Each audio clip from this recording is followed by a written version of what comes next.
Hello student, स्वागत है आप सभी का आपके अपने चैनल गॉड क्लासेस पर। तो बच्चों, आज की जो क्लास है उसमें हम करने वाले हैं ज्योमेट्रिक प्रोग्रेशन के बारे में, जो कि सीक्वेंस सीरीज का नेक्स्ट टॉपिक है, अप्लाइड मैथमेटिक्स क्लास 11। अभी ज्योमेट्रिक प्रोग्रेशन होता क्या है? अर्थमेटिक प्रोग्रेशन में हमने पढ़ा था कि जब कोई भी टर्म्स की अगर आप डिफरेंस निकालते हो, ठीक है, कहीं से भी आप डिफरेंस निकालो तो वो हमेशा सेम रहता है, उसको बोलते थे हम अर्थमेटिक प्रोग्रेशन। तो ज्योमेट्रिक प्रोग्रेशन में क्या होता है? तो ज्योमेट्रिक प्रोग्रेशन में आप कहीं से भी रेशो निकालो, यानी कहीं से भी आप डिवाइड करो किसी भी टर्म को उसके पीछे वाली टर्म से। A sequence of a non zero number is called a GP if the ratio of any term to its preceding term is constant. मतलब किसी भी टर्म को अगर उससे पीछे वाली टर्म से डिवाइड करोगे तो हमेशा आंसर जो है वो सेम आएगा। फॉर एग्जाम्पल, हम आपके पास एक सीक्वेंस है, मान लो मैंने यहाँ पर लिखा पहले 3, 6, 12, 24, 48, ये सीक्वेंस लिखा। अब मान लो मैं अगर 6 को डिवाइड करता हूँ 3 से तो मेरे पास आंसर आया 2। अगर मैं डिवाइड करूँ 12 को 6 से तो भी मेरे पास आंसर आ रहा है 2। 24 को डिवाइड करूँगा 12 से तो भी आंसर आ रहा है 2। 48 को डिवाइड करूँगा 12 से तो भी आंसर आ रहा है 2। यानी आप कहीं से भी इसकी रेशो निकालो, कहीं से भी इसको डिवाइड करो, किसी भी टर्म को उससे पहले वाली टर्म से डिवाइड करोगे तो हमेशा जो रेशो है वो अगर सेम आती है, यानी आपका आंसर जो है वो सेम आता है डिवाइड करने के बाद, तो ऐसे सीक्वेंस को हम बोलते हैं जीपी, यानी ज्योमेट्रिक प्रोग्रेशन। अब इसमें जो डिवाइड करके जो वैल्यू आ रही है ना, इसको हम बोलते हैं कॉमन रेशो। क्या बोलते हैं इसको? इसको बोलते हैं कॉमन रेशो। और कॉमन रेशो को हम डिनोट करते हैं आर से। अगर इन जनरल इसका फार्मूला हम लिखें तो किसी भी टर्म को अगर हम उसके पीछे वाली टर्म से डिवाइड करेंगे तो जो आंसर आएगा वही बनती है हमारी कॉमन रेशो। अब ये जो सीक्वेंस है, अगर हम सीक्वेंस की जनरलाइज फॉर्म को लिखें कि सीक्वेंस कैसे बन रहा है, जो पहला वाला सीक्वेंस है वो क्या हमारे पास, वो है 3, ठीक है, इससे हम समझते हैं 3। तो अगला सीक्वेंस है वो कैसे आ रहा है, जो यहाँ पर कॉमन रेशो आ रही है उसको मल्टीप्लाई करके आ रहा है, मतलब 3 × 2। उसके बाद जो अगली टर्म है 12, वो कैसे आ रही है, 3 × 2 का स्क्वायर। उससे अगली टर्म कैसे आ रही है, 3 × 2 का क्यूब। यानी जो आर होगा हर बार एक एक बार बढ़ता जा रहा है। तो अगर जनरल टर्म हम बनाए, जनरलाइज फॉर्म अगर बनाए जीपी की, तो पहली टर्म हो गई ए, अगली टर्म आ गई ए × आर, ठीक है, ए × आर। उससे अगली टर्म आ गई ए × आर स्क्वायर। और ऐसे करते करते आप इस सीक्वेंस को बना सकते हैं। क्या हुआ?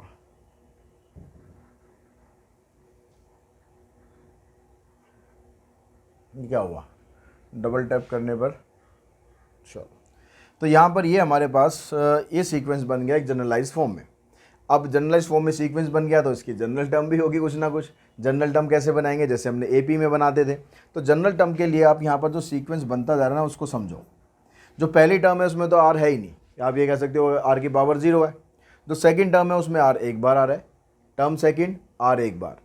तो थर्ड टर्म है उसके अंदर आर, थर्ड टर्म के अंदर आर कितनी बार आ रहा है, 2 बार आ रहा है। यानी जो हम टर्म लेना चाह रहे हैं आर की पावर उससे कम आ रही है। तो अगर जनरल टर्म यहाँ से हम बनाएं तो ये बनेगा AR⁻n−1। ये आपके पास जनरल टर्म का फार्मूला हो गया, यानी AN का फार्मूला हुआ। अगर हम पीछे से निकालना चाहें, ठीक है, ये तो सीक्वेंस हो गया आपका आगे से, हम चाहते हैं कि भाई पीछे से हमें बतानी है कि nth टर्म क्या होगी, nth टर्म फ्रॉम एंड। तो पीछे से निकालने के लिए क्या करते हैं, फार्मूला तो यही रहेगा। जब आगे से हम लेते हैं तो पहली टर्म ए हो गई, पीछे से लेंगे तो पहली टर्म हमारी होगी लास्ट वाली टर्म। और क्योंकि सीक्वेंस को आप उल्टा कर रहे हो, जैसे ये सीक्वेंस था, यहाँ पर हमने 2 निकाला। अगर मैं सीक्वेंस को उल्टा कर दूँ, उल्टा मतलब 48 को से डिवाइड करूँ 24 को, तो आर आएगा आपका 1/2। यानी आर जो आना है वो एक्चुअली में बनेगा 1/r, ठीक है। और इसकी पावर कितनी, पावर तो वही रहेगी n-1। तो ये फार्मूला दोनों सेम है। ये आप टर्म आगे से निकालोगे, ये टर्म पीछे से निकालोगे, बस इतना डिफरेंस है। जैसा क्वेश्चन में पूछा जाएगा वैसे आप वो फार्मूला लगा दो। अब चलो, सीक्वेंस आ गया हमारे पास, nth टर्म भी आ गई, जनरल टर्म आ गई, पीछे से भी हमने पता लगा गया कि भाई nth टर्म क्या है। अब हम बात करते हैं इसके सम की, कि सम ऑफ n टर्म्स क्या होगा। जब हम सम का फार्मूला यहाँ पर लिखेंगे तो सम का फार्मूला क्या होता है, a इंटू में r⁻n−1 डिवाइडेड बाय r-1, ठीक है। ये ऐसे लिख सकते हो, या फिर आप इसको ऐसे भी लिख सकते हो, a × 1 - r⁻n divided by 1 - r। जो आइडियल सिचुएशन है वो तो ये होती है कि अगर R 1 से बड़ा है तो ये लगाओ, R 1 से छोटा है तो ये लगाओ, लेकिन आप दोनों में से कोई भी फार्मूला लगा दो, किसी भी सिचुएशन में लगा दो, आंसर दोनों से आपका सेम ही आएगा, कोई गलत नहीं होगा। तो आपको ये अगर ध्यान रहता है कि भाई R 1 से बड़ा है तो ये लगाना है, छोटा है तो वो लगाना है, नहीं भी ध्यान रहता तो भी कोई बात नहीं, दोनों में से कोई सा भी लगा देंगे तो भी गलत नहीं है, तो भी आंसर आपका ठीक ही आएगा। उसके बाद हम बात करते हैं यहाँ पर वैसे सम का जो फार्मूला है ना, सम वाले जो क्वेश्चन है वो अगली एक्सरसाइज में आएंगे। ठीक, अभी हम यहाँ पर ज़्यादातर nth टर्म के क्वेश्चन ही करने वाले हैं इस एक्सरसाइज में। तो दूसरी जो चीज़ हम यहाँ पर जो डिस्कस कर रहे हैं वो क्या डिस्कस करें कि भाई अगर हमारे पास कुछ स्पेशल कंडीशन आती है, जैसे मान लो ये कहता है कि भाई A B C, if A B C are in G P, कि 3 टर्म है हमारे पास, ये जीपी में है। अगर ये 3 टर्म जीपी में है तो इसका मतलब क्या हुआ कि अगर हम यहाँ से रेशो निकालें बी अपॉन ए या फिर हम निकालें सी अपॉन बी तो दोनों बराबर ही होंगे, क्योंकि जीपी के अंदर है, जीपी के अंदर से आप कहीं से भी रेशो निकालोगे तो रेशो तो बराबर आनी आनी है। अब यहाँ से क्रॉस मल्टीप्लाई करा, आपके पास आ गया बी स्क्वायर इक्वल्स टू ए सी। तो अगर आपके पास 3 टर्म जीपी में है ए बी सी, तो बीच वाली जो टर्म है इसका स्क्वायर फर्स्ट और लास्ट के मल्टीप्लिकेशन के बराबर आ जाएगा। और दूसरी बात, अगर आपको 3 टर्म दे रखी, उनका प्रोडक्ट दे रखा है, if product of 3 terms of a GP are given, of GP are given, then जो पहली टर्म है वो तो आपके पास आ जाएगी ए अपॉन आर, दूसरी टर्म आएगी ए, तीसरी टर्म आएगी ए आर। यानी जीपी में नॉर्मली जो हम ए से स्टार्ट करते हैं, ए से स्टार्ट ना करके उसके पीछे से आप स्टार्ट करना, इसका भी लॉजिक वही है जैसे हमने एपी में भी इस तरह के क्वेश्चन करे थे। तो इसका लॉजिक भी यही कि जब आप तीनों का प्रोडक्ट करोगे तो आर से आर कैंसिल हो जाएगा, आपको डायरेक्टली ए की वैल्यू मिल जाएगी। ऐसे ही अगर आपके पास जो प्रोडक्ट है, if product of 5 terms are given, तो एक टर्म और पीछे से स्टार्ट करो, ए अपॉन आर स्क्वायर, फिर ए अपॉन आर, उसके बाद ए, फिर ए आर और ए आर स्क्वायर। ठीक है। अगर आपको 4 टर्म दे रखी है तो 4 टर्म दे रखी है तो गैप यहाँ पर जो एक एक का है ना वो 2 का गैप करना पड़ेगा आपको, a upon r cube, a upon r, a r और लास्ट में फिर ए आर क्यूब। तो इस तरीके से आप स्टार्ट करेंगे अगर आपको 3, 4 या 5 टर्म का प्रोडक्ट दिया हुआ है। तो अगर आप नॉर्मल वे में स्टार्ट करते हैं तो आंसर तो वैसे भी निकल जाएगा, लेकिन बहुत लंबा भी हो सकता है। तो बेटर रहेगा कि आप ये सिचुएशन अगर दी है तो इनको लेके स्टार्ट करोगे तो आपका आंसर ज़्यादा सही निकलेगा और जल्दी निकलेगा। अब हम बात करते हैं इसकी एक्सरसाइज की। एक्सरसाइज के जो क्वेश्चंस है अगर हम उस पर चलते हैं तो जो फर्स्ट क्वेश्चन आपको दे रखा है यहाँ पर, फर्स्ट क्वेश्चन में कहता है कि find the 15th term of the series. आपको जो 15th टर्म है इस सीरीज़ की वो फाइंड करनी है। 15 टर्म का मतलब आपको A15 फाइंड करना है। अब A15 आप फाइंड करेंगे तो इसमें A देखो पहले वो क्या है और D देखो पहले वो क्या है। A हमें दिया हुआ है यहाँ पर √3 और D नहीं, सॉरी, इसमें R निकालना होगा जीपी में। तो R निकालने के लिए जो सेकंड वाली टर्म है इसको हमने डिवाइड कर दिया फर्स्ट टर्म से। ये √3 इधर आ जाएगा, तो √3 इंटू √3, ये बन गया 1/3। तो A की वैल्यू ये आ गई, R की वैल्यू ये आ गई। अब इसने टर्म पूछी आपसे 15, तो A15 का मतलब है AR⁻15 - 1, यानी आप इसको डायरेक्टली भी लिख सकते हो AR⁻14। और हम ज़्यादातर ऐसे ही लिखेंगे। A16 पूछा है तो लिख देंगे AR⁻15, A100 पूछा है तो लिख देंगे AR⁻99। ठीक है। अब यहाँ पर A की वैल्यू भी आपके पास है, R की वैल्यू भी है हमारे पास, R की वैल्यू 1/3 है, तो 1/3 लिखेंगे। इसकी पावर है कितनी, 14। तो अब ये जो √3 है, √3 का मतलब तो हो गया 3 की पावर 1/2, और इस 3 को जब आप ऊपर लाओगे तो इसकी पावर हो जाएगी -14। ठीक है। ये रेसिप्रोकल करेंगे तो पावर का साइन चेंज हो जाएगा। अब दोनों का बेस देखो सेम है, बेस सेम है तो इनकी पावर हो जाएगी ऐड, तो 1/2 -14, तो 14 2 28 -1 यानी 3 की पावर आ जाएगी -27/2। पावर बहुत बड़ी है तो भाई इतना ही छोड़ देना, इसमें सॉल्व वॉल्व करने के चक्कर में मत पड़ जाना कि सॉल्व करेंगे तो हम आंसर निकाल दें एग्जैक्ट, बहुत लंबा हो जाएगा।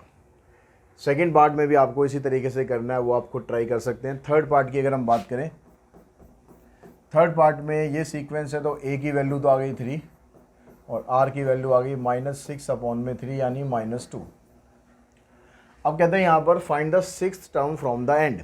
इसमें पीछे से पूछ रहा है, जो एंड वाला फार्मूला करा था ना हमने, वो वाला फार्मूला लगाना है। तो उस फार्मूले में क्या था, nth टर्म फ्रॉम एंड। तो इस फार्मूले में पहले L था, फिर 1/r raise to power n minus 1। तो L की जगह आपके पास जो वैल्यू है ये है 12288, 1/r यानी 1/-2 raise to power n minus 1 यानी 6 माइनस 1। तो ये 1/-2 है, उसकी पावर आ जाएगी 5। पावर अगर 5 है तो उसको 5 बार -2 को मल्टीप्लाई करेंगे तो ये आ जाएगा आपके पास 1/-32। 4 से इसे काट देते हैं, 4 से हम इसे काटते हैं, फिर 8 से काट दो इसे, 8 3 × 24, 8 8 64, 8 4 32। तो आंसर आ गया -384। ये आ जाएगी टर्म। अगर आप पीछे से काउंट करेंगे तो 6 नंबर पर -384 आएगा। उसके बाद नेक्स्ट क्वेश्चन की अगर बात करो, क्वेश्चन नंबर 2, उसमें आपसे पूछ रहा है कि which term of the sequence. Which term of the sequence का मतलब है कि आपको n की वैल्यू यहाँ पर फाइंड करनी है कि इस सीक्वेंस में ऐसी कौन सी टर्म है जो 128 है। तो a की वैल्यू आपके पास 2 है, r की वैल्यू 2√2 डिवाइडेड बाई 2, इससे कैंसिल, मतलब √2 बचा। और ये जो 128 है ना, ये an है, इसको मान लेते हैं ये an है। अब ये किस नंबर पर आ रहा है यही तो आपको बताना है, यानी n की वैल्यू बतानी है। तो an का फार्मूला होता है ar raise to power n minus 1 equals to 128। a की वैल्यू 2 है, r की वैल्यू कितनी हो गई √2, इसकी पावर n माइनस 1। ये जो 128 है, इस ये वाले 2 से तो उसको कैंसिल कर लो, यहाँ से रूट को हटाओ तो इसको 2 की पावर ऐसे लिख सकते हैं हम n माइनस 1/2। जो रूट होता है, रूट का मतलब क्या होता है, स्क्वायर रूट, वहाँ से पावर हट कर अपॉन में आ जाती है। और जो 64 है इसको लिख लेते हैं 2 की पावर 6। अब दोनों का बेस देखो सेम है, तो इसको कंपेयर करेंगे तो n माइनस 1/2 इक्वल्स टू 6 और n माइनस 1 इक्वल्स टू 12 और n की वैल्यू आ गई 13। अब बिल्कुल सेम इसी तरीके से आपको ये प्रोसीड करना है। ये आपका an हो गया, ये a हो गया, और यहाँ से r निकाल देंगे और ये फार्मूला लगा के आप n की वैल्यू फाइंड कर सकते हो। नेक्स्ट क्वेश्चन नंबर अगर हम थर्ड की बात करें तो थर्ड क्वेश्चन के अंदर थर्ड में कहता है कि भाई determine the 12th term of a GP whose 8th term is 192। 8th term हमें दे रखी है 192 और कॉमन रेशो दे रखी है 2। दो चीज़ें आपको दे रखी है, ठीक है। कॉमन रेशो 2 है और 8th टर्म 192। 8th टर्म का मतलब हो गया ए आर की पावर 7। अब r यानी 2 की पावर 7, 2 की पावर 7 कितना हो गया 128।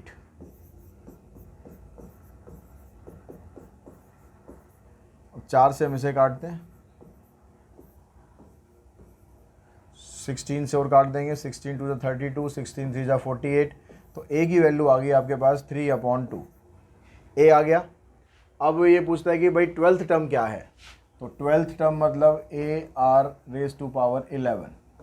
a की वैल्यू हमारे पास है 3/2, r दे रखा है 2, इसकी पावर 11, इससे पावर 1 कम कर देंगे तो 10 आ जाएगा।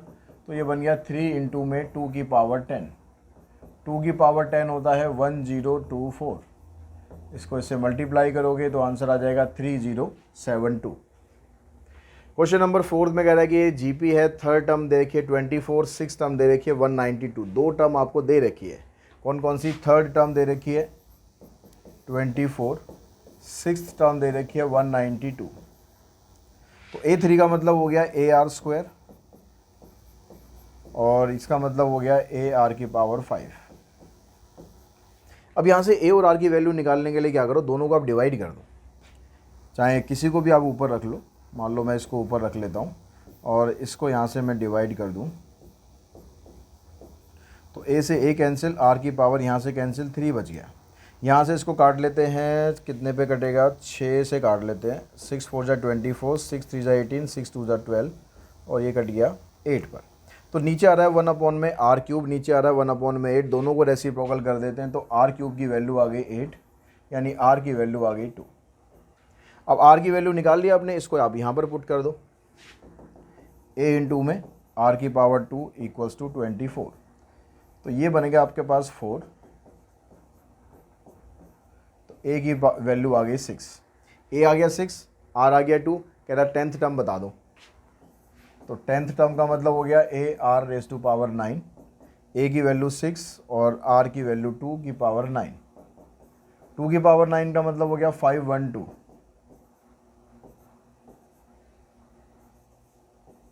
तो आंसर आ गया हमारे पास 3072। उसके बाद चलते हैं क्वेश्चन नंबर 5 पे। 5th क्वेश्चन के अंदर कहता है कि भाई find the number of term of a GP whose first term is 3/4। पहली टर्म तो आपको दे दी 3/4, कॉमन रेशियो 2 दे दिए, लास्ट टर्म मतलब ए एन दे दिया 384। तो वही ए एन वाला फार्मूला आप लगा, तो एन निकालना है इसके अंदर। नंबर ऑफ टर्म पूछा ना, नंबर ऑफ टर्म मतलब आपको एन फाइंड करना है।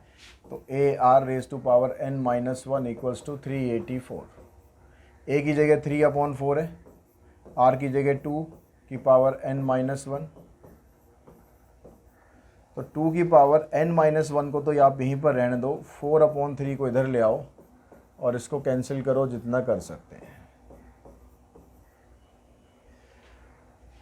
तो ये हो गया 2 की पावर n-1। यहाँ पर बेस में 2 है तो यहाँ पर भी बेस में 2 बनाओ। ये 2 की पावर 2 हो गया और ये 2 की पावर 7 हो गया। अब इन दोनों को सॉल्व करेंगे, लॉज ऑफ एक्सपोनेंट लगाओगे तो ये बनेगा 2 की पावर 9।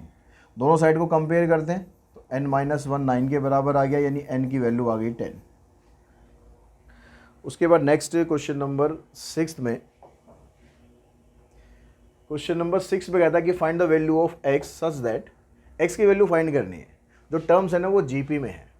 तो जीपी का मतलब क्या था कि 3 टर्म अगर जीपी में होती हैं तो जो मिडल वाली टर्म है उसका स्क्वायर बाकी दोनों के मल्टीप्लिकेशन के बराबर होता है। इससे ये कैंसिल, इससे ये कैंसिल, तो एक्स स्क्वायर की वैल्यू आ गई 1 और x की वैल्यू आ गई +-1। बस खत्म। यहाँ पर भी आपको x की वैल्यू बतानी है। यहाँ पर कह रहा है कि 1 2 3, ये 3 टर्म है जो कंसेक्यूटिव टर्म ऑफ जीपी है। अब ये तीनों टर्म भी जीपी में अंदर है, तो ये सेम कंसेप्ट यूज़ करेंगे हम कि जो बीच वाली टर्म है उसका स्क्वायर फर्स्ट टर्म और लास्ट टर्म के प्रोडक्ट के बराबर है। तो यहाँ पर आप इसका स्क्वायर करो, x² - 12x प्लस में 36। आइडेंटिटी लगानी है a - b का होल स्क्वायर की। इधर मल्टीप्लाई कर दोगे 4x प्लस में 36, 36 कैंसिल, इसको इधर लेकर आओ।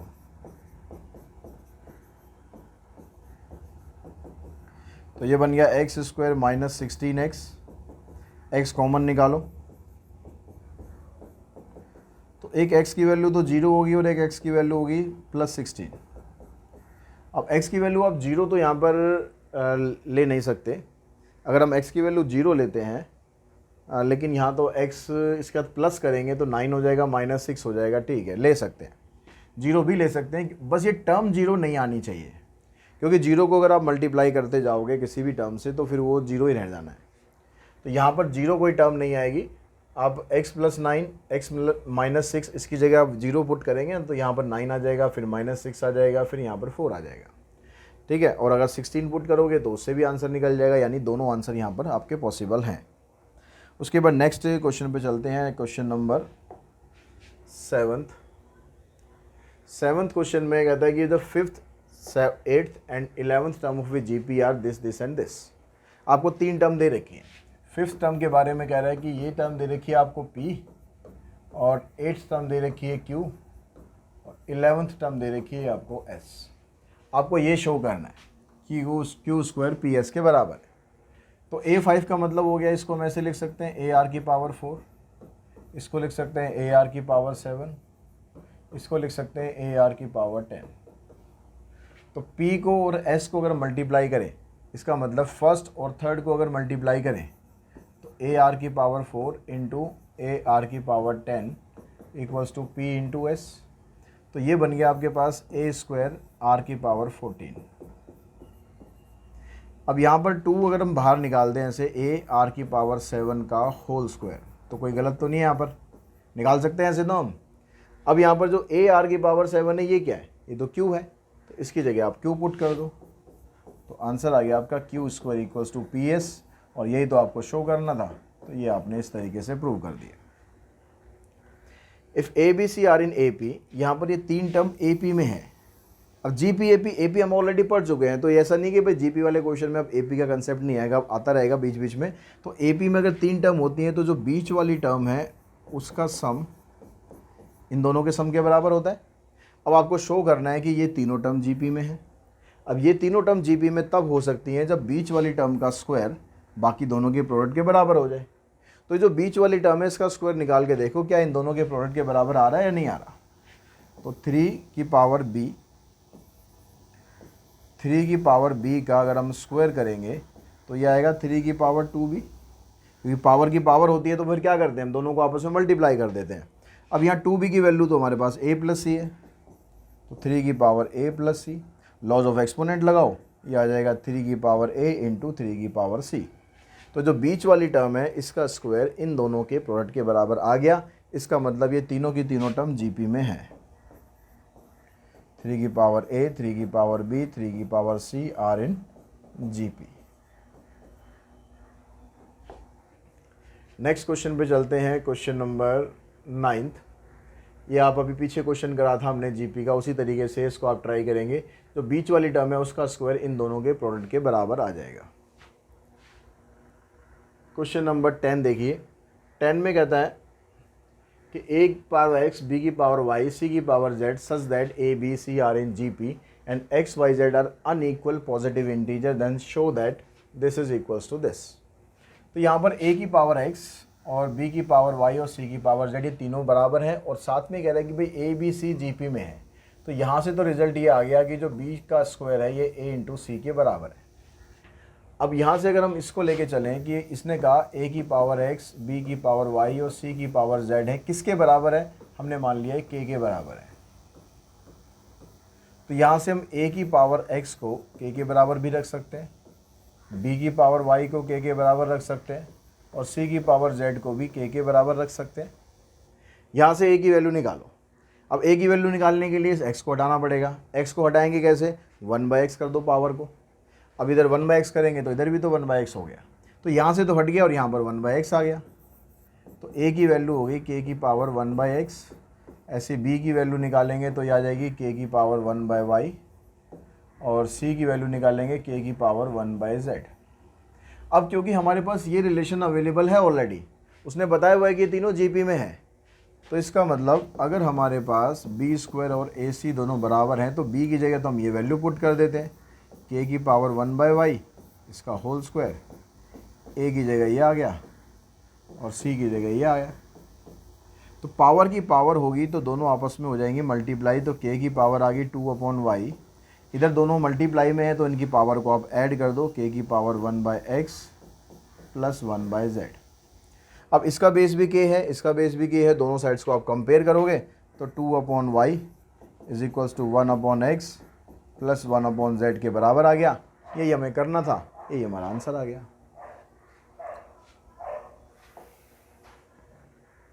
क्वेश्चन नंबर 11 क्वेश्चन में कहता है कि the sum of the 3 consecutive term of a GP is 26 and their product is 216। 3 जो कंसेक्यूटिव टर्म है जीपी की उनका प्रोडक्ट दिया हुआ है। अगर प्रोडक्ट दिया हुआ है तो इसमें जीपी आपको कैसे लेनी है, पहली वाली टर्म लेंगे a/r, दूसरी टर्म लेंगे a, तीसरी टर्म लेंगे ar। इसका प्रोडक्ट है 216, इससे ये हो जाएगा कैंसिल। a की पावर 3 इक्वल्स टू, इसको लिख लो आप 6 की पावर 3, यानी a की वैल्यू मिल गई आपको 6। अब इसने बोला कि भाई इन तीनों टर्म का जो सम है वो 26 है, तो a/r, a और ar इन तीनों का सम 26 है। तो आपने क्या करा, a की जगह 6 पुट कर दिया, 6/r, 6r। अब यहाँ से 6 कॉमन भी निकाल सकते हो।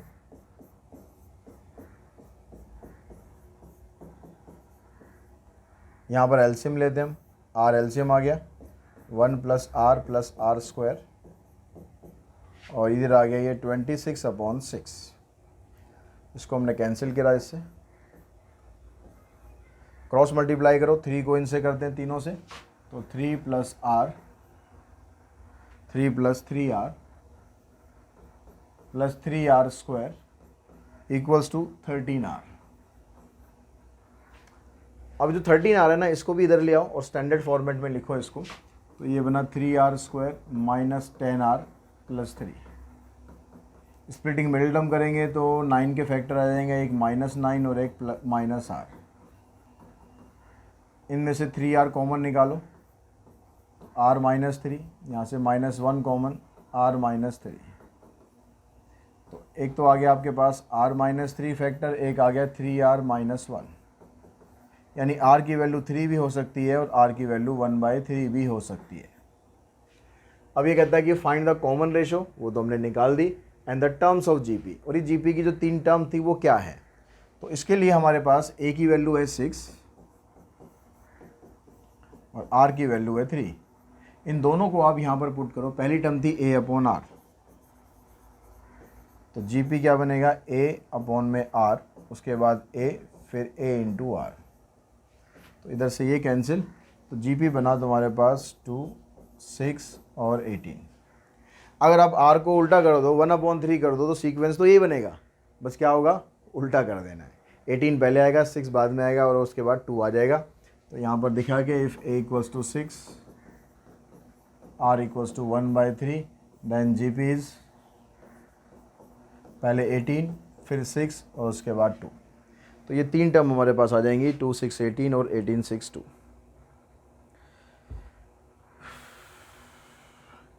उसके बाद नेक्स्ट क्वेश्चन नंबर 12 देखते हैं। 12th में क्या कहता है, कहता है find 4 numbers forming a GP in which third term is greater than the first term by 9। जो थर्ड टर्म है जीपी की a3 is greater than the first term by 9। ये जो पहली टर्म है उससे 9 ज़्यादा है। Second term is greater than the fourth by 18, और जो सेकेंड टर्म है वो फोर्थ टर्म से 18 ज़्यादा है। तो आपको 4 नंबर बताने हैं जीपी के, मतलब a और r निकालना, सीधा सीधा हिसाब है। a r निकल गया तो 4 टर्म बता दोगे। तो a3 को हम लिख लेते हैं ar², ये हो गया a प्लस में 9। इसको लिख लेते हैं हम ar = ar³ प्लस 18। अब यहाँ से कहीं से आप a की वैल्यू निकालो या r की वैल्यू निकालो, उसको यहाँ पर पुट करो। इसको इधर ले लेते हैं, a r² -1, ऐसे हो गया। इसमें यहाँ पर लेते हैं तो ar माइनस ar³ = 18। यहाँ से आप कॉमन निकाल दो। कॉमन क्या निकालोगे, कॉमन निकालोगे -a के साथ आप r भी कॉमन निकालो, -r कॉमन निकाल दो, a निकाल दो, तो यहाँ पर बचेगा -1 और यहाँ पर आ जाएगा प्लस में r²। अब यहाँ पर आ रही वैल्यू r² -1 और r² -1 इंटू में a की वैल्यू 9 है, तो r² -1 इंटू में इसकी जगह पुट कर दो 9, इधर रह गया -r इंटू में 9 = 18, तो r की वैल्यू आ जाएगी -2। r -2 निकल गया तो a निकालने के लिए यहाँ पर पुट कर दो, -2 का स्क्वायर करोगे 4 -1, 4 -1 आ गया 3, 3 से इसको कैंसिल करेंगे, a की वैल्यू आ गई 3। तो टर्म्स क्या बनेंगी, पहली टर्म्स तो आ गई 3, दूसरी टर्म आ जाएगी 3 × -2, तीसरी टर्म आ जाएगी 3 × -2 का स्क्वायर, और चौथी टर्म आ जाएगी 3 × -2 का क्यूब।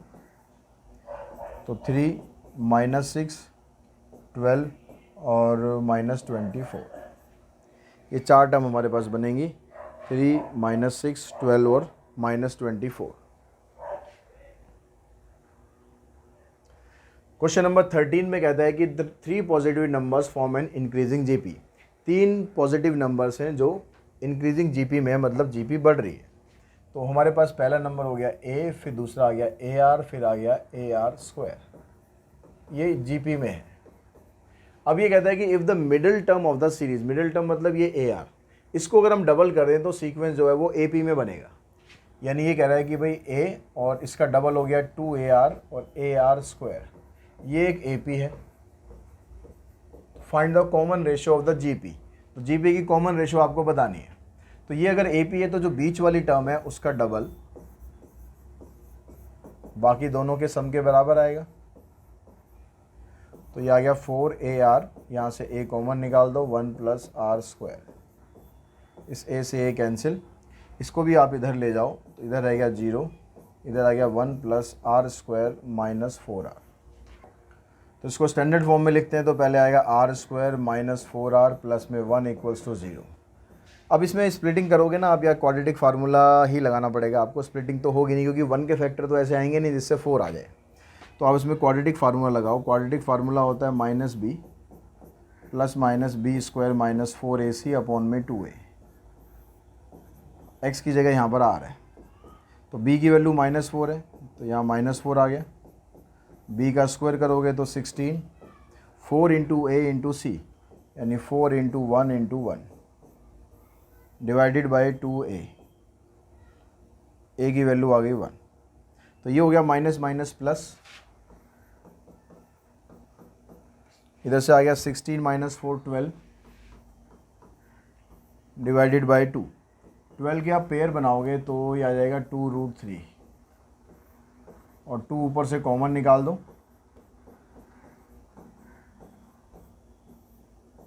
यहाँ से कॉमन निकल जाएगा तो ये 2 बचेगा नहीं कुछ भी, खाली यहाँ √3 बचेगा। ये कैंसिल हो जाएगा और ये हमारा आंसर आ जाएगा 2 प्लस माइनस √3। उसके बाद नेक्स्ट क्वेश्चन देखो, क्वेश्चन नंबर 14। 14 में कहता है कि the fourth term of a GP is the square of its second term. Fourth term of GP is square of second term and the first term is -3। Determine it seventh term. Seventh term बतानी है, तो A4 का मतलब हो गया AR cube, और ये आ गया AR और इसका होल स्क्वायर। तो ये बन गया AR cube equals to A square R square. एक A से A कैंसिल, R स्क्वायर से A कैंसिल, यानी R और A दोनों बराबर आ गए, तो R की वैल्यू भी आ गई -3। अब आपसे पूछिए सेवन्थ टर्म मतलब AR की पावर 6।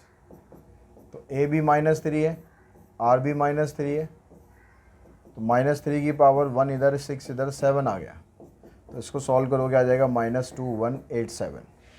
तो ये हो गया आपके पास क्वेश्चन नंबर 14। तो 15th क्वेश्चन में कहता है आपको कि the sum of the first 3 term of a GP is 39/10। जो पहली 3 टर्म है जीपी की उसका सम दिया हुआ है 39/10 एंड देयर प्रोडक्ट, और प्रोडक्ट भी दिया हुआ है। तो जब जीपी के अंदर 3 टर्म्स का प्रोडक्ट दिया जाता है तो आपको जीपी किस तरीके से लेनी चाहिए, ये ऑलरेडी जो हमने बेसिक किया था उसके अंदर हमने डिस्कस किया था कि हमें पहली वाली टर्म लेनी चाहिए A/R, दूसरी टर्म लेनी चाहिए A, तीसरी टर्म लेनी चाहिए AR। अब क्योंकि इसका प्रोडक्ट 1 है तो आप यहाँ पर 1 पुट करेंगे, R से R कैंसिल, A क्यूब की वैल्यू आ गई 1, इसका मतलब A की वैल्यू आ जाएगी 1। अब कहते हैं कि जो इनका सम है, इनका सम दिया हुआ आपको 39/10, तो सम आ गया A/R plus A into R equals to 39/10। अब A की वैल्यू तो ऑलरेडी हम निकाल चुके हैं ना, तो A की वैल्यू आप यहाँ पर पुट कर दो, तो ये आ गया 1/R 1, और यहाँ पर पुट करेंगे तो यहाँ रह जाएगा R। एलसीएम लो, इसका एलसीएम आ गया हमारे पास R, तो 1 plus R square equals to 39/10। Cross multiply कर दो, 10 plus 10R plus 10R square equals to 39R। अब जितनी भी टर्म्स है ना सबको एक ही तरफ इकट्ठा कर लो। तो पहले आप लिखो 10R स्क्वायर, फिर 39 को यहाँ लाओगे, इसके बाद माइनस करोगे तो -29R प्लस में 10। अब स्प्लिटिंग मिडिल टर्म करेंगे तो मल्टीप्लाई करने पर 100 चाहिए और सॉल्व करने पर उसको -29 चाहिए, तो हमारे पास 2 फैक्टर आ गए, एक -25 और एक -4। तो हमने यहाँ पर लिखा 10R स्क्वायर -25 -4। तो पहले इसमें से कॉमन निकाला हमने, 5 कॉमन आ गया, R कॉमन आ गया तो 2R - 5, यहाँ से -2 कॉमन आ गया तो 2R - 5। तो एक तो आ गया 5R - 2, 5R - 2, और दूसरा आ गया 2R - 5। तो यहाँ से R की वैल्यू निकालते हैं, R की वैल्यू आ जाएगी 2/5, यहाँ से R की वैल्यू निकालेंगे आ जाएगी 5/2। तो R की 2 वैल्यू आ गई हमारे पास, A की 1 वैल्यू थी, आपको कॉमन रेशो बतानी है और टर्म्स बतानी है, तो कॉमन रेशो 2/5 भी हो सकती है, 5/2 भी हो सकती है। अब इसके हिसाब से अगर हम चलें कि if A equals to 1 and R equals to 2/5, then तो टर्म्स क्या होंगी हमारे पास, तो पहली टर्म थी हमारे पास a अपॉन आर, तो a की वैल्यू क्या है 1, तो 1 अपॉन में 2 अपॉन 5। दूसरी टर्म क्या है a, तीसरी टर्म क्या है a इंटू में 2 अपॉन 5, तो ये आ जाएगा 5 अपॉन 2, 1 एंड 2 अपॉन 5, ये 3 टर्म आ गई। अब जब हम r 5 अपॉन 2 लेंगे तो टर्म तो यही आएगी, लेकिन सीक्वेंस उल्टा कर देना है, बस इतना फर्क करना है। If a equals to 1 and r equals to 5 upon 2, then terms are, तो पहले 2 अपॉन 5 आ जाएगा, फिर 1 आ जाएगा और उसके बाद 5 अपॉन 2 आएगा। तो इस तरीके से आप ये क्वेश्चन नंबर 15 कर सकते हैं। अब चलते हैं क्वेश्चन नंबर 16 पर। 16 क्वेश्चन में कहता है कि the 3 numbers are in AP, 3 number AP के अंदर दिए हुए हैं एंड देयर सम इज 15, और सम उसका 15 दिया हुआ है। तो जब सम आपको 15 दिया हुआ है, 3 नंबर एपी में दिए हुए हैं, तो हम ऐसा करते हैं, हम यहाँ पर ले लेते हैं a माइनस डी, ए और a प्लस डी, ये 3 टर्म ले ली हमने a प्लस डी, क्योंकि इन तीनों का सम आपको दिया हुआ है। इससे कैंसिल हुआ, तो 3a इक्वल्स टू 15, यानी a की वैल्यू मिल गई हमें 5। अब आगे कहता है कि if 1, 4 and 19 are added to these number, अगर इन नंबर्स के अंदर, ये जो नंबर हमें दिए हुए हैं, इनके अंदर अगर हमने 1, 4 और 19 ऐड कर दिया, तो जो सीक्वेंस है वो जीपी में कन्वर्ट हो जाएगा। तो पहला सीक्वेंस क्या था, पहली टर्म क्या थी हमारे पास a माइनस डी, इसमें कहता है कि अगर हमने 1 ऐड कर दिया, और दूसरी वाली टर्म थी हमारी a, इसके अंदर हमने 4 ऐड कर दिया, तीसरी टर्म थी a प्लस डी, और इसके अंदर हमने 19 ऐड कर दिया, तो जो ये सम, ये जो सीक्वेंस है ना, ये जीपी में आ जाएगा, तो इज ए जीपी। तो a की वैल्यू तो हमारे पास निकली हुई है 5, तो यहाँ पुट कर देते हैं, तो 5 प्लस 1 ये आ जाएगा 6 माइनस डी, 5 प्लस 4 9, इधर से आ जाएगा 19 प्लस 5 24 प्लस डी। अब ये टर्म जो आ रही है ना, ये जीपी में है। अब जीपी में है तो जीपी की प्रॉपर्टी होती है, जो बीच वाली टर्म होता है उसका स्क्वायर इन दोनों के मल्टीप्लिकेशन के बराबर होना चाहिए। तो 9 का जो स्क्वायर है ये 6 minus D into 24 plus D, इसके बराबर आएगा। तो 9 का स्क्वायर हो गया 81, यहाँ से इसको मल्टीप्लाई कर देंगे, 6 4 जा 24, 6 2 जा 12 और 2 14 plus 6d minus 24d and minus D square. सारी टर्म्स को इस साइड लेफ्ट में ले आओ, तो माइनस डी स्क्वायर प्लस में हो जाएगा 24d, और ये माइनस 18 होगा, माइनस 18 इधर आके प्लस 18 हो गया। इसको इधर लाके इसके साथ माइनस करेंगे, तो 4 माइनस 1 3 और 14 माइनस 8 6। अब आपको 63 के फैक्टर करने हैं, जिससे आपके पास आ जाए 18। तो इसके हम फैक्टर करते हैं, एक 21 आ जाएगा, एक 3 आ जाएगा। तो एक फैक्टर आ गया d प्लस 21, दूसरा आ गया d माइनस 3। तो एक से d की वैल्यू निकाल दी हमने -1, एक से d की वैल्यू आ गई 3। अगर d की वैल्यू -21 लेते हैं और a हम 5 लेते हैं, इफ a इक्वल्स टू 5 और d आ गया -21, तो टर्म क्या आएंगे हमारे पास, पहली टर्म है a माइनस डी, तो a हमारे पास है 5 माइनस डी, दूसरी टर्म है a और तीसरी टर्म है a प्लस डी, तो ये आ गया 26 5 और यहाँ से आ जाएगा -16। ठीक है, अगर हम d की वैल्यू 3 लेते हैं तो क्या होगा, इफ a इक्वल्स टू 5 और d की वैल्यू 3 है, तो यहाँ पर जो पहली टर्म थी हमारे पास वो क्या है 5 माइनस डी, 5 और 5 प्लस डी, तो ये आ जाएगा 2 5 और 8। तो हमारे पास ये दो आंसर आ रहे हैं, ठीक है, 2 5 8 और 26 5 और -16, तो दोनों ही हमारे पास पॉसिबल आंसर है, दोनों ही मतलब वैलिड आंसर है, तो दोनों को आपको रखना है। उसके बाद चलते हैं नेक्स्ट क्वेश्चन नंबर 17 पर। 17 में कहता है कि भाई A B C are in G P, A B C 3 term है, जीपी के अंदर है, तो प्रूव करना है कि ये भी जीपी के अंदर है। अब जब इसने आपको बता दिया कि भाई A B C are in GP, तो इसका मतलब हुआ कि b का स्क्वायर आप करोगे तो a इंटू सी के बराबर होगा।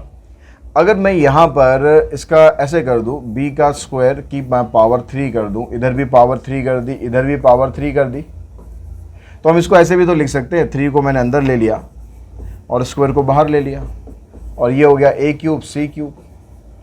तो यहाँ पर भी क्या हुआ, ये अगर हम मिडिल टर्म कंसीडर करें, ये मिडिल टर्म कंसीडर करें तो इसका स्क्वायर इन दोनों के प्रोडक्ट के बराबर आ रहा है। तो इसका मतलब यहाँ से हम कह सकते हैं a cube b cube and c cube are in GP।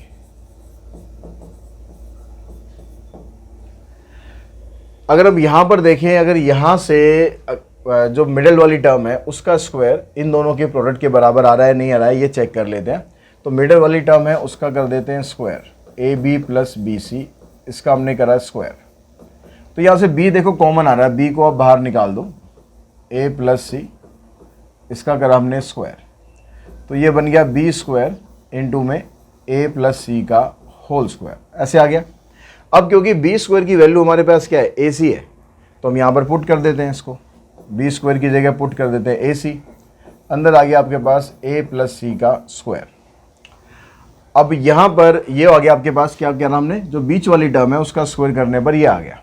अब जो फर्स्ट और लास्ट टर्म है इन दोनों को अगर हम मल्टीप्लाई करें तो क्या ये हमारे पास आ रहा है बराबर? अगर ये बराबर आ गया तो फिर सीक्वेंस GP में हो गया। तो उसको मल्टीप्लाई कर लेते हैं, A square plus B square into B square plus C square. B square की जगह ना पहले वैल्यू पुट कर लो, आसान रहेगा।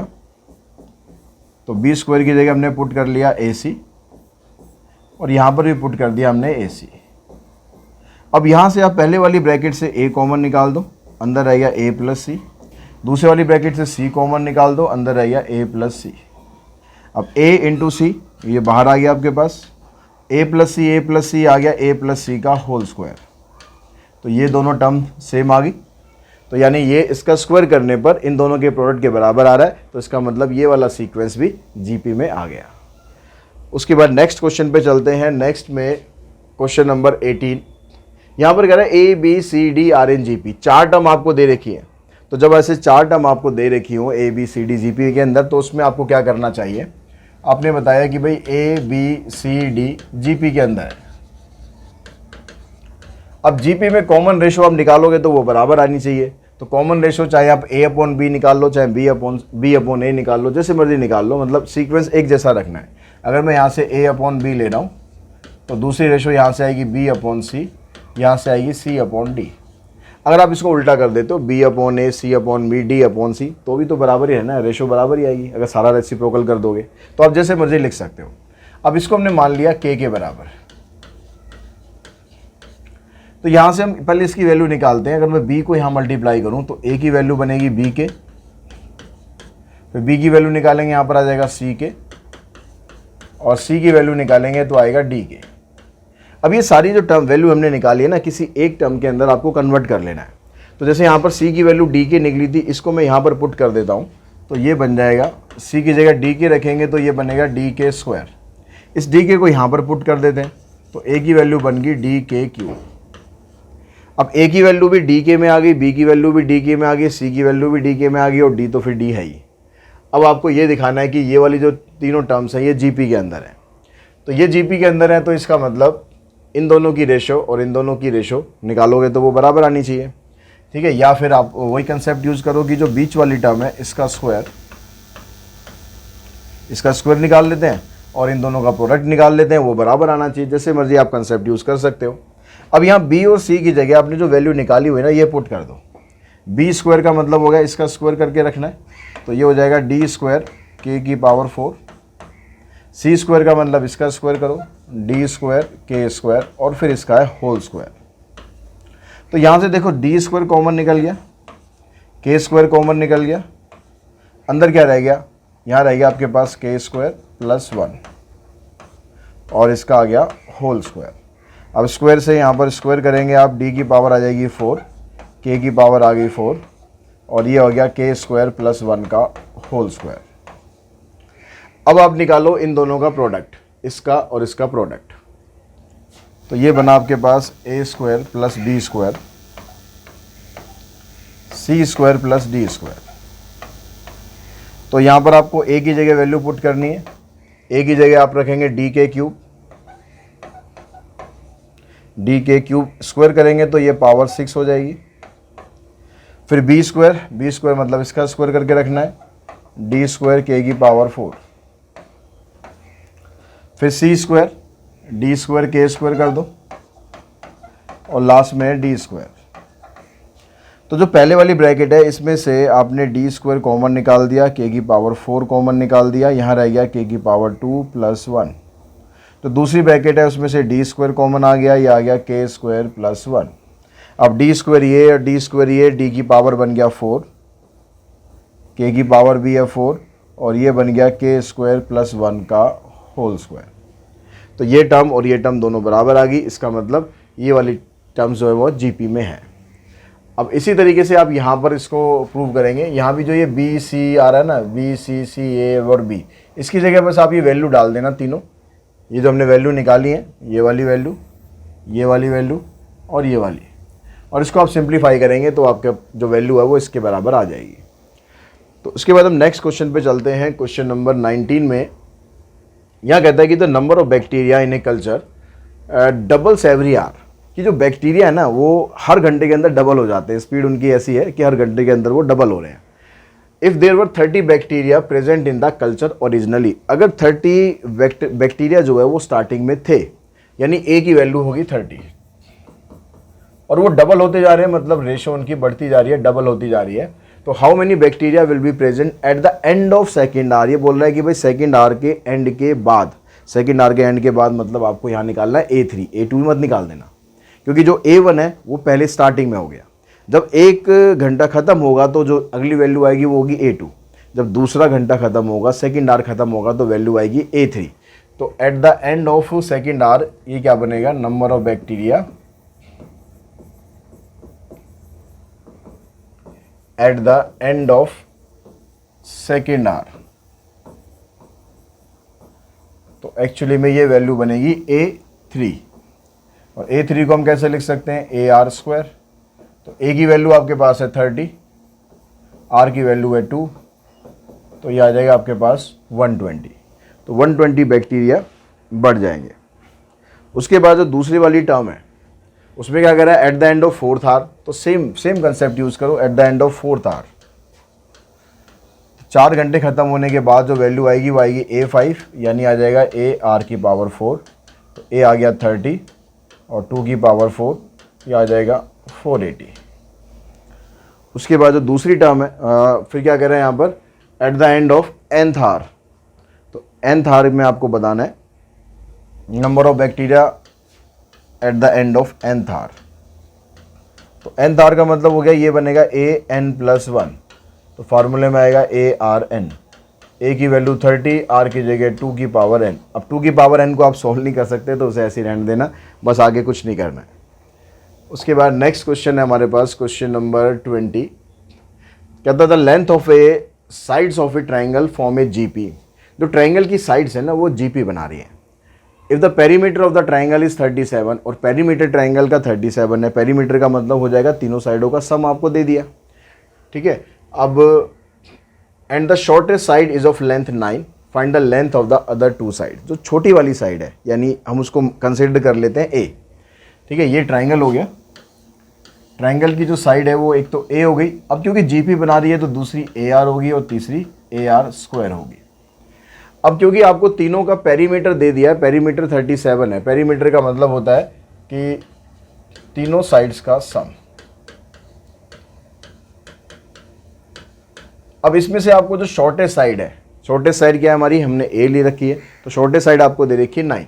तो A की जगह आप 9 पुट कर दो, 9 प्लस 9R प्लस में 9R स्क्वायर इक्वल्स टू 37। इस 37 को भी इधर लाएंगे तो ये बन जाएगा 9R स्क्वायर, 9R 17 माइनस 9 यानी 28। अब यहाँ पर 9 और 28 को अगर हम मल्टीप्लाई करें, 9 8 जा 72 और 9 2 जा 18, 18 प्लस 7 25। तो 252 के फैक्टर करें जिससे हमारे पास 9 आ जाए। तो इसके आप पेयर बनाओगे जिससे 9 आपके पास आएगा। तो क्या क्या हो सकता है, हमने अगर लिया फैक्टर बना के देखो,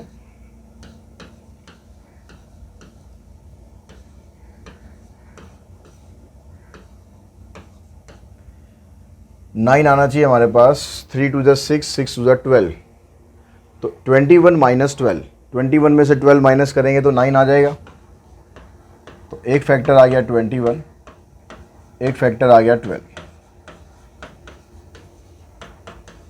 पहले दो में से आप 3r कॉमन निकाल दो, तो यहाँ से आ जाएगा 3r प्लस में 7, इधर से -4 कॉमन निकालो, तो 3r प्लस 7।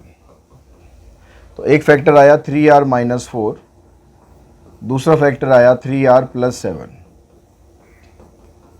तो 3r माइनस 4 को आप 0 पुट करोगे और एक बार 3r प्लस 7 को 0 पुट करोगे, तो r की वैल्यू यहाँ से आ जाएगी 4/3, r की वैल्यू यहाँ से आएगी -7/3।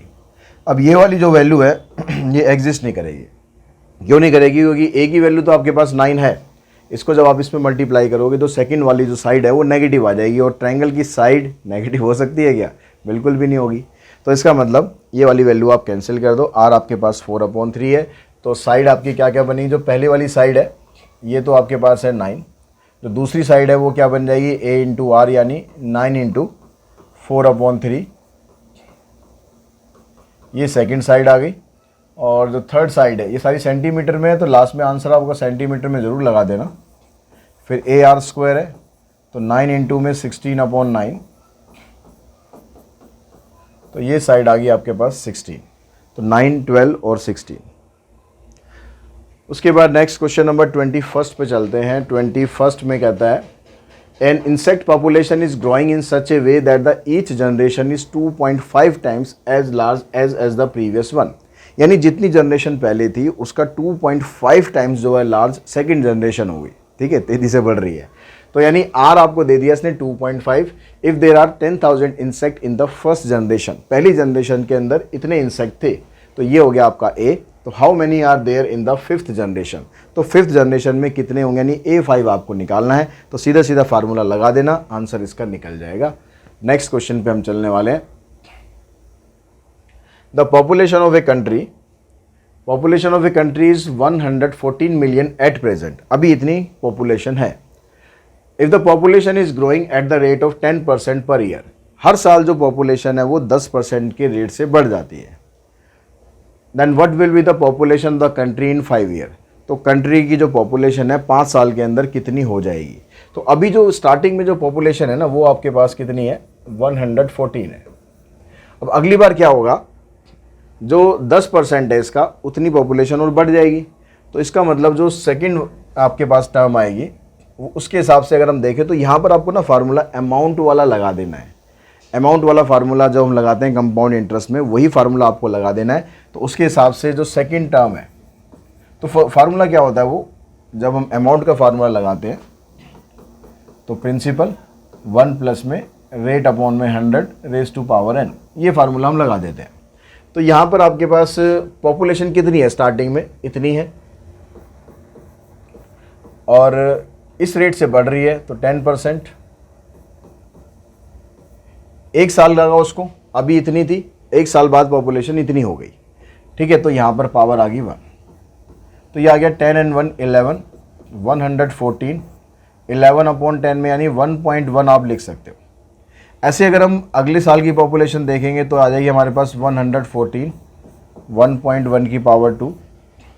और उससे अगले साल की पॉपुलेशन देखें, अब ज़्यादा नहीं निकालनी तो आप वैसे भी निकाल सकते हो।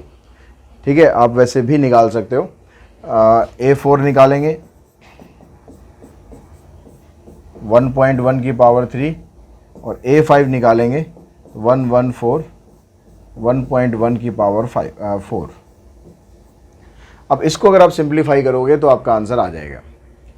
ठीक है, तो यहाँ पर हमने बिना सीक्वेंस बनाए निकाल दिया, लेकिन अगर आप सीक्वेंस बनाते हो तो A की वैल्यू कितनी है आपके पास, A की वैल्यू है 114 और R कितना आ गया, R आएगा आपका ये 1.1, क्योंकि हर साल जो है इसी रेट से पॉपुलेशन आपकी बढ़ रही है 1.1। तो A5 आपको निकालना है। A5 का मतलब हो गया A R की पावर 4, तो A की वैल्यू ये है और R की वैल्यू 1.1 उसकी पावर 4। तो देखो यही हमारा आया है। अब इसको आपको सिंप्लीफाई करना है। अब इसको सिंप्लीफाई आप करोगे तो इसको अगर मैं मल्टीप्लाई कर दूं इन दोनों को, ठीक है, इसको मल्टीप्लाई करने के लिए फ़िलहाल हम कैलकुलेटर का यूज़ कर लेते हैं। तो 114 मल्टीप्लाइड बाय 1.1, 1.1, 1.1, 1.1, तो आंसर आ रहा है हमारा 166.91 अप्रोक्सीमेट 166.91 इतनी मिलियन पॉपुलेशन हो जाएगी 5 साल में। ठीक है, अब नेक्स्ट क्वेश्चन पे चलते हैं। नेक्स्ट क्वेश्चन में कहता है the manufacturer reckons that the value of a machine which cost him rupees this, इतनी इसकी कॉस्ट है, डेप्रीशिएट ईच ईयर बाय 20%, हर साल कितने रेट से वो डेप्रीशिएट हो रही है, 20% के रेट से डेप्रीशिएट हो रही है। Find the estimated value eight the end of 3 years, तो 3 साल के बाद उसकी एस्टिमेटेड वैल्यू क्या होगी।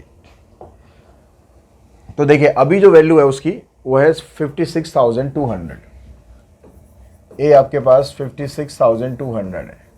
अगर इस रेट से वैल्यू डेप्रीशिएट हो रही है तो उसके हिसाब से अगली वाली टर्म हमारे पास क्या बनेगी, सेम फार्मूला लगाओ जो अभी हमने करा।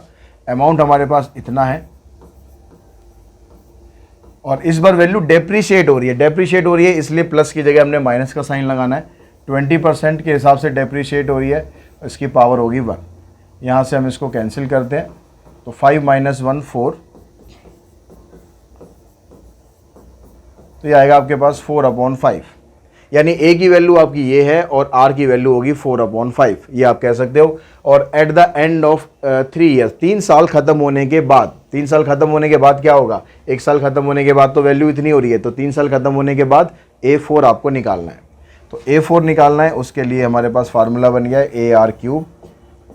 ए की वैल्यू है 56200, आर 4/5 निकलेगा, इसकी पावर 3 कर देंगे, तो इसको 3 बार कर दो आप मल्टीप्लाई, इसको आप सॉल्व करेंगे। 5 से पहले इसको काटा हमने, 5 12 5 60 और 4, फिर 5 से हमने इसको काटा, 10 2 5 चौक 20 और तो कटेगा नहीं, तो 2248 इंटू में 64, 2248 इंटू में 64 डिवाइडेड बाय 5, तो ये बना हमारे पास 28774.4। इतनी उसकी जो वैल्यू है वो डेप्रीशिएट होके इतनी उसकी वैल्यू आ जाएगी। उसके बाद नेक्स्ट क्वेश्चन पे चलते हैं, क्वेश्चन नंबर 24। यहाँ कहता है Priyanka invested rupees this in account that पे 4% interest compounded annually, assuming no deposit or withdrawal are made, find how much money she would have in the account 6 years after her initial investment। Same question है जो इससे पहले वाला भी हमने किया था, बिल्कुल सेम क्वेश्चन एक ही तरीके से करना है। वही अमाउंट वाला फार्मूला आप लगाओगे तो आर आपके पास क्या आ जाएगा, ए तो आपको ये दे ही रखा है, फिर जो सेकंड टर्म है वो निकालोगे आप, तो प्रिंसिपल 1 प्लस में 4% के रेट से बढ़ रहा है, तो यहाँ से हमने इसको कैंसिल करा, 25 + 1 तो 26/25, ये सेकंड टर्म बनेगी, मतलब आर हम निकालेंगे तो आर आ जाएगा 26/25। तो अब इसके हिसाब से कह रहा है कि भाई कितनी इन्वेस्ट कब का बताना है हमें, find how much money she would have in the amount 6 year after her initial investment, तो 6 साल के अंदर उसकी इन्वेस्टमेंट कितनी हो जाएगी। तो इसमें आपको क्या निकालना है, find how much money she would have in the account 6 year, 6 साल के अंदर। 6 साल के अंदर मतलब आपको यहाँ भी है A7 फाइंड करना है, तो A की वैल्यू है 1300 और ये आ जाएगा 26/25, इसकी पावर आ गई 6। तो अब इसको आप कैलकुलेट करोगे, तो यहाँ आंसर आपको ऐसे कैसे छोड़ रखा है, इसने कैलकुलेट कर ही नहीं रखा है।